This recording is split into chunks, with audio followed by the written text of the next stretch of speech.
PVSK కుకింగ్లో చిక్కుడుకాయ వేపుడు ఏ విధంగా చేసుకోవాలో చూద్దాము. ముందుగా 1/2 కేజీ చిక్కుడుకాయలను తీసుకున్న వాటిని ఇలా ముక్కలుగా కోసి పెట్టుకొని ఒక 10 నిమిషాలు ఉప్పు వేసిన నీళ్ళలో నానబెట్టాను. తర్వాత ఒక 2-3 సార్లు ఈ విధంగా నీట్గా శుభ్రంగా కడుక్కోవాలి. చిక్కుడుకాయల్లో మంచి ప్రోటీన్స్ ఉంటాయి, ఇవి ఆరోగ్యానికి చాలా చాలా మంచిది. ఇప్పుడు మేము చేసే ఈ చిక్కుడుకాయ వేపుడు పచ్చి ఉండే వాళ్ళు కూడా తినచ్చు, చాలా బాగుంటుంది. ఒకసారి ట్రై చేసి చూడండి. ఈ విధంగా చేసుకొని ఇప్పుడు నీట్గా శుభ్రంగా కడుక్కున్నాను.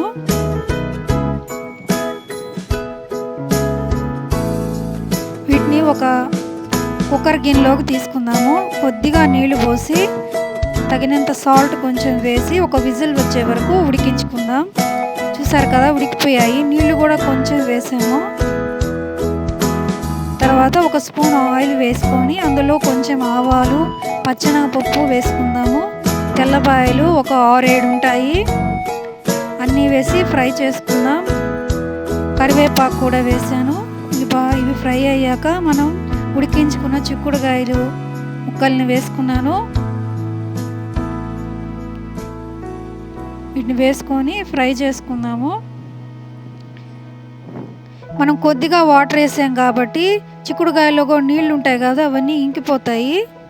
బాగా ఫ్రై అయ్యాక ఇప్పుడు చిల్లీ ఫ్లేక్స్, ఎండుమిరపకాయలని మిక్సీలో వేసుకున్నాను. ఈ విధంగా ఇవి బాగా ఫ్రై అయ్యాక మనము ఈ చిల్లీ ఫ్లేక్స్ని వేసుకుందాము. లైట్గా తగినంత సాల్ట్ వేసుకొని బాగా ఒక 2 నిమిషాల పాటు ఫ్రై చేసుకుందాము.